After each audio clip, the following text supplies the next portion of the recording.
Okay, now this video is, इसकी क्या numbering की हमने, we have numbered it as A8 2.3, applying linear equations. Applying उसकी application, applying या एप्लीकेशन। तो हम अगर लीनियर इक्वेशन सीख रहे हैं या एल्जेब्रिक इक्वेशंस को हम कहाँ पे अप्लाई करते हैं, कहाँ पे उनका यूज़ है, कैसे यूज़ करते हैं, फ़ायदा क्या, हम अलजेब्रा पढ़ते क्यों हैं, कि जो रियल लाइफ सिचुएशंस हैं, ऐसी परिस्थितियाँ हैं, कुछ ऐसी वर्ड प्रॉब्लम्स आपको देंगे, कुछ स्टेटमेंट्स देंगे, आपने उनको सॉल्व करना है बाय यूजिंग इक्वेशंस। अभी देखो एग्जाम्पल, अब फिर से हम गूगल क्लासरूम में जाएंगे और वहाँ पे A8 2.3 देखेंगे। अब ये गूगल क्लासरूम है अलजेब्रा का, लास्ट टाइम पे मैंने आपको दिया था इसका लास्ट वीडियो में। इसमें A8 2.1 आप वीडियो देखोगे उसमें, तो अभी दिखाता हूँ। इसमें ये है आपका क्लास कोड, जिन्होंने नोट नहीं किया है वो इसको ज्वाइन करेंगे इस क्लास कोड के साथ। और फिर क्लास वर्क में हम A8 2.3 अप्लाइंग इक्वेशंस, इक्वेशंस को हम कैसे अप्लाई करते हैं, अब इसको क्लिक करना। इसमें ये हमने एक्सरसाइज दी हुई है, इसमें अलग अलग क्वेश्चंस हैं जिसको आप अच्छी तरीके से समझना है, एक एक क्वेश्चन को, ठीक है।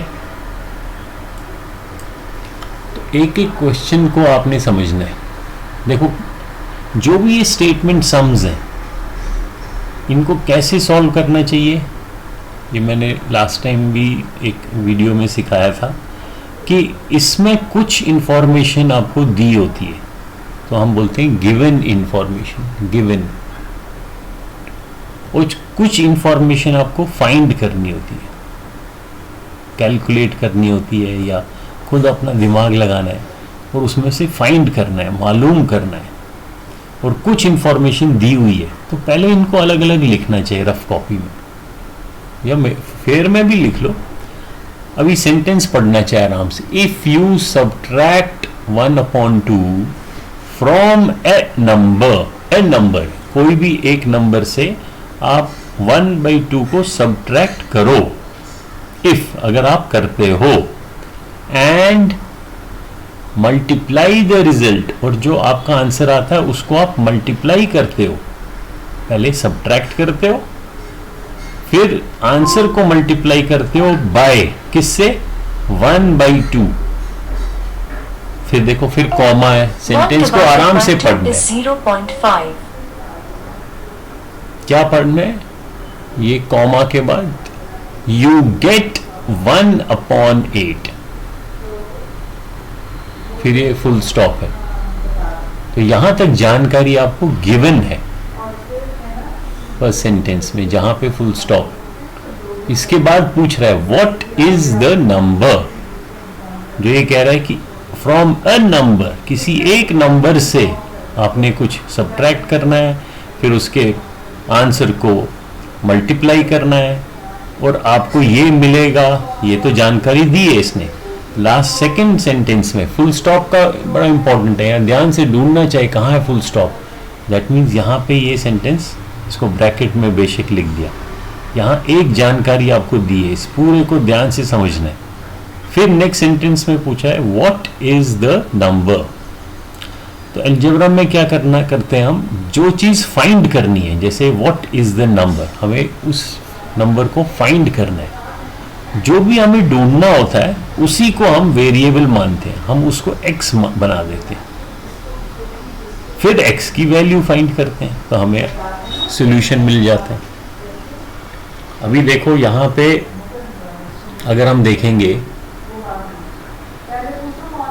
ये जो क्वेश्चन नंबर 1 है, इसको कैसे डिवाइड करेंगे, हम दो पार्ट्स में करेंगे। एक साइड में गिवन, कि हमारे को क्या जानकारी, क्या इंफॉर्मेशन दी गई है, गिवन इंफॉर्मेशन,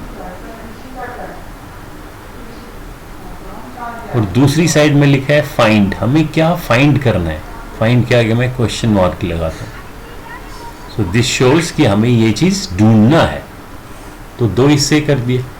अब क्या क्या जानकारी दी हुई है या क्या फाइंड करना है? एक नंबर फाइंड करना है। कह रहा है what is the number, what is the number. तो आप क्या करोगे, आप जो भी फाइंड करना है उसको आप सपोज करोगे। तो आप लिख सकते हो सपोज, मान लो, सपोज भी लिख सकते हो। उसके लिए दूसरा इंग्लिश वर्ड है लेट। लेट द नंबर, जो आपको फाइंड करना है, let the number is equal to x. जो आपको x फाइंड करना है, जो नंबर फाइंड करना है, सपोज द नंबर, ठीक है, नंबर को NO और फिर डॉट लिखते हैं। Suppose the number is x। अब आपको x पता, नंबर x है। अब आपको क्या क्या इंफॉर्मेशन दी है? If you subtract 1/2 from A number, उस नंबर में से, कौन से नंबर? जो आपने x मान लिया, उस में से फ्रॉम 1/2 को सबट्रैक्ट करना है, यानी कि इस नंबर में से x में से माइनस किया 1/2 एंड मल्टीप्लाई द रिजल्ट। और अगर आप आपने ये सबट्रैक्ट किया, तो जो भी आपका रिजल्ट मिला, जो भी रिजल्ट मिला, रिजल्ट क्या मिला? x माइनस 1/2 ही रिजल्ट है। उसको आप मल्टीप्लाई करो। तो इस पूरे को मल्टीप्लाई करना है। तो इस पूरे को जब पूरा एक ग्रुप बनता है, हम ब्रैकेट में डाल देते हैं। इस पूरे को हमने मल्टीप्लाई करना है, ठीक है। ये मल्टीप्लिकेशन का साइन है और ये x है। वैसे अलजेब्रा में मल्टीप्लिकेशन लिखने की जरूरत नहीं है, आपने ब्रैकेट डाला, इसको आप मिटा भी सकते हो। इस पूरे को आपने मल्टीप्लाई करना है। किससे मल्टीप्लाई करना है? Multiply the result by 1/2। तो आपने इस पूरे को 1/2 से मल्टीप्लाई किया, पूरे को, इस ग्रुप को। ये ग्रुप है। यू गेट, आपको क्या मिलता है? 1/8। सो ये पूरा जो है ये आपको क्या देता है? तो इज इक्वल टू 1/8। तो अब आप देखो, जो आपकी इंफॉर्मेशन थी, ये पहला सेंटेंस कहां से कहां, यहां से यहां तक, इसको आपने एक इक्वेशन में कन्वर्ट कर दिया। यही जानकारी को आपने ये इक्वेशन बना दी। अब इस इक्वेशन को अगर आप सॉल्व करोगे तो आपकी x की वैल्यू मिल जाएगी। और वही तो आपने यहां पे वो नंबर लेट किया या सपोज किया, या इफ भी लिख सकते हो। If the number is x, if लिखो या लेट लिखो या सपोज लिखो, एक ही बात है। इसका हमने मतलब है कि हम मान रहे हैं, मान लो कि वो नंबर x है, और जो जानकारी दी थी उसको हमने ये इक्वेशन बना दी। अब इसको सॉल्व करना इजी है। अब ये पूरे ब्रैकेट को 1/2 से मल्टीप्लाई होगा। तो हमारा डिस्ट्रीब्यूटिव प्रॉपर्टी क्या कहता है कि जिससे हमें मल्टीप्लाई करना है वो पहले नंबर को भी मल्टीप्लाई करेगा, फिर दूसरे को भी करेगा। तो हम एक एक करके मल्टीप्लाई करते हैं। पहले x को 1/2 से मल्टीप्लाई करेंगे तो क्या हो जाएगा? x इंटू 1/2, यहां पे मैं लिखता हूं x इंटू 1/2। x या कोई भी नंबर है, x अपॉन, इसको x अपॉन 1 मान सकते हैं। न्यूमरेटर को न्यूमरेटर से, डिनोमिनेटर को डिनोमिनेटर से, जब हम फ्रैक्शंस को आपस में मल्टीप्लाई करते हैं। तो ये बन जाएगा x अपॉन 2, क्योंकि x into 1 is x, 1 into 2 is 2। तो पहले 1/2 को हमने x से मल्टीप्लाई किया, हमें मिला x अपॉन 2। फिर है माइनस, अब 1/2 को 1/2 से मल्टीप्लाई करना है। तो 1 इज इक्वल टू 1, न्यूमरेटर को न्यूमरेटर से, डिनोमिनेटर को डिनोमिनेटर से, वो आ गया 1/4 is equal to, right side पे लिख दिया। और मैंने बेसिकली इस ब्रैकेट को, ये जो ब्रैकेट था, इसको रिमूव कर दिया by using the distributive property.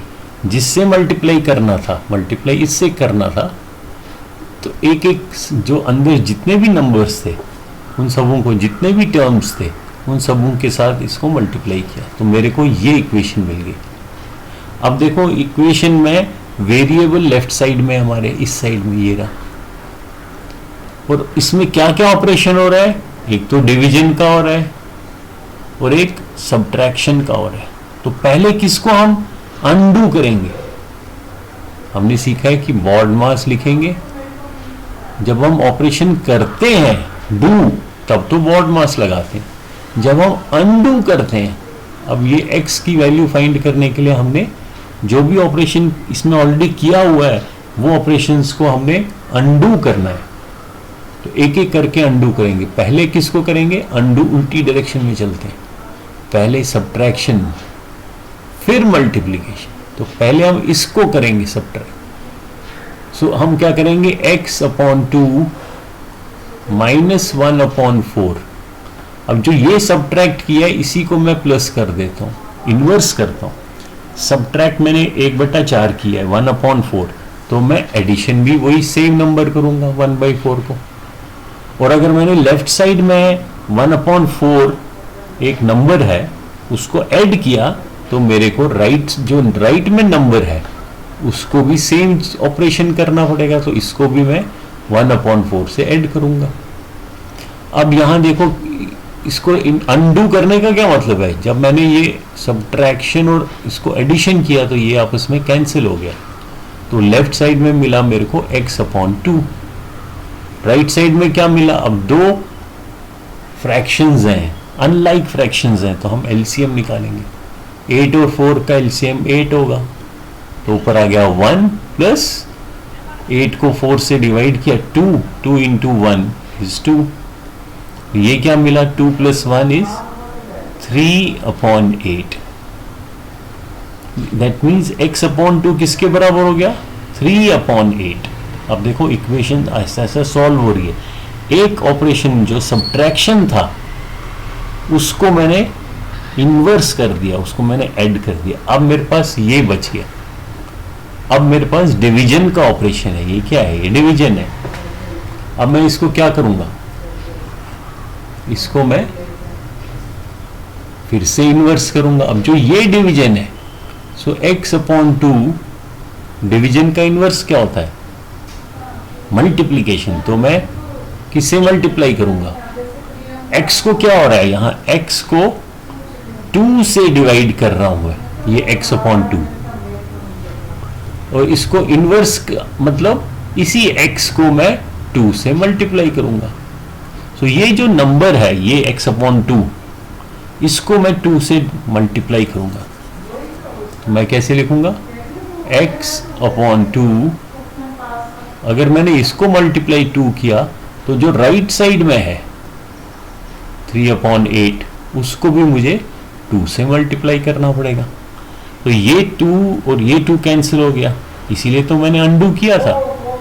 तो लेफ्ट साइड में मेरे को केवल x मिल गया, और राइट साइड में क्या है, अब इसको आप लीस्ट टर्म में या आप इसको सॉल्व कर सकते हो।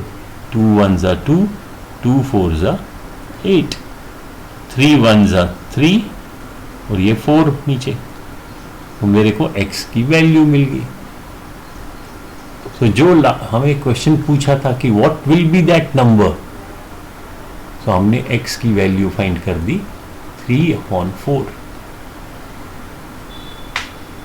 ठीक है, तो ऐसे करके ये वाले सम्स जो है, जो स्टेटमेंट सम्स हैं, इनको आपने सॉल्व करना है।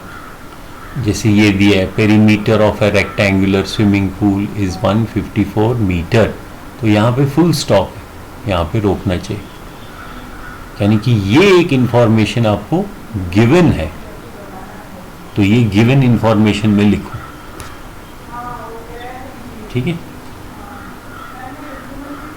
फिर से आप क्या बनाओगे, एक साइड पे आप लिखोगे गिवन, 2 हिस्सों में डिवाइड करोगे, एक में आप लिखोगे गिवन इंफॉर्मेशन, एक में लिखोगे फाइंड, आपने क्या फाइंड करना है। तो गिवन क्या है आपके पास, the perimeter of a rectangular swimming pool is 154 metre. तो पेरीमीटर और रेक्टेंगुलर जो भी इंफॉर्मेशन दी है उसको ध्यान से नोट करना चाहिए। एक आपको पेरीमीटर दिया है और रेक्टेंगुलर स्विमिंग पूल है, तो यहां आपने लिखा पी पेरीमीटर इज 154 मीटर। बेशक ब्रैकेट में लिखा कि ये रेक्टेंगल है, रेक्टेंगुलर है। इस जो इंफॉर्मेशन दी गई है इसका भी फायदा उठाएंगे हम। Its length is 2 metre more than twice its breadth. अब ये सेकेंड सेंटेंस है, इस फुल स्टॉप से लेके इस फुल स्टॉप तक। इट्स लेंथ, इसकी लंबाई, एक रेक्टेंगल बनाओ जल्दी से। अगर ये लंबाई है और ये चौड़ाई है, चौड़ाई को ब्रेड्थ भी बोलते हैं या विड्थ भी बोलते हैं। लंबाई जो है वो क्या है, 2 metre more than twice its breadth. यानी कि अगर ब्रेड्थ आपका b है तो लेंथ कितना होगा, twice the breadth plus its length is 2 metre more, 2 metre ज्यादा है किससे, ट्वाइस इट्स ब्रेड्थ। अगर ब्रेड्थ को 2 से मल्टीप्लाई किया और फिर 2 मीटर उसमें ऐड भी किया, तो ये आपका ऐसे इस टाइप का रेक्टेंगुलर है, रेक्टेंगल है। अब ये कह रहा है what are the length and breadth of the pool. तो आपने क्या फाइंड करना है, आपने लेंथ फाइंड करना है और ब्रेड्थ फाइंड करना है इस पूल का। तो इनमें से आप इसको एक को, किसी भी को आप x मान लो, ठीक है। तो आप यहां पे उसको फिर इक्वेशन देख सकते हो। अभी देखो, इससे आपको आइडिया मिलेगा। जो उसकी ब्रेड्थ है, उस ब्रेड्थ को अगर आप ट्वाइस करोगे, 2 से मल्टीप्लाई करोगे और 2 मीटर्स मोर करोगे तो आपको लेंथ मिलेगी। यानी कि अगर आपने ब्रेड्थ को मान लो लेट जो ब्रेड्थ है, breadth is equal to x, तो आपकी लेंथ कितनी हो जाएगी। अब मान लो v के बदले मैंने x रखा, या इसको b मान लो, चलो x क्या, आप तो वेरिएबल, आप इसको b मान लो, ये मान लो, हमने ये b मान लिया और लेंथ क्या होगी 2b + 2। जरूरी नहीं है x, आप उसको कोई भी वेरिएबल मान सकते हो, कोई भी लेटर मान, तो b भी एक लेटर ही मान लो, यही है। तो हमारे पास ये इक्वेशन ऑलरेडी बन गई कि 2b + 2 = L। अब हमारे को जो भी इंफॉर्मेशन है, ये पहली जानकारी है, ये दूसरी जानकारी है, इस चीज को भी हमें यूज करना है और ये जानकारी को भी यूज करना है। तो पेरीमीटर रेक्टेंगल का कितना होता है, सम ऑफ ऑल साइड्स। तो आप इस लेंथ को, इस ब्रेड्थ को और इस ब्रेड्थ को ऐड करो,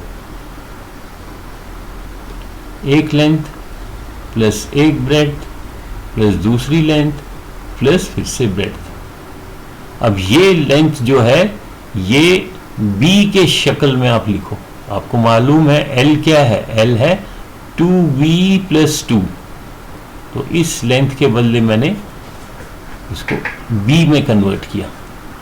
ये तो b ऑलरेडी है, फिर ये लेंथ फिर से वही है 2b + 2 और ये फिर से b है। तो ये पूरा का पूरा क्या मिल गया मेरे को, पेरीमीटर। और ये पेरीमीटर कितना दिया हुआ है यहां देखो, इज इक्वल टू, ये इज इक्वल टू 154। तो अब ये मेरे को इक्वेशन बन गया, this is my linear equation. Linear equation याद है ना, लीनियर इक्वेशन होता है जिसका डिग्री 1 हो और एक ही वेरिएबल है। देखो एक ही वेरिएबल है, केवल b है। इसको आप सॉल्व करो, आप ब्रैकेट से खोलो, लाइक टर्म्स को ऐड करो, जो भी b है, और b की वैल्यू फाइंड करो। तो चलो ये आपके लिए होमवर्क, आगे खुद करो। तो इसकी ये प्रैक्टिस एक्सरसाइजेज है। ऐसे आप ये देखो कितने क्वेश्चंस हैं, ये टोटल देखते हैं कितने, आई थिंक 16 क्वेश्चंस हैं। हाँ 16 क्वेश्चंस। तो एक एक करके ट्राई करो, फिर जहाँ पे डिफ़िकल्टी है उसको नोट करो, जहाँ समझ नहीं आ रहा है उसको नोट करो, फिर हम नेक्स्ट जो हम जूम की क्लास लेंगे, ठीक है, उसमें हम फिर इनको सॉल्व करेंगे। लेकिन ये आपकी ये एक किस्म से आपका प्रैक्टिस एक्सरसाइज है कि इक्वेशंस को हम कैसे यूज करते हैं। ये प्रैक्टिस खूब प्रैक्टिस करो। ओके, चलो बाय।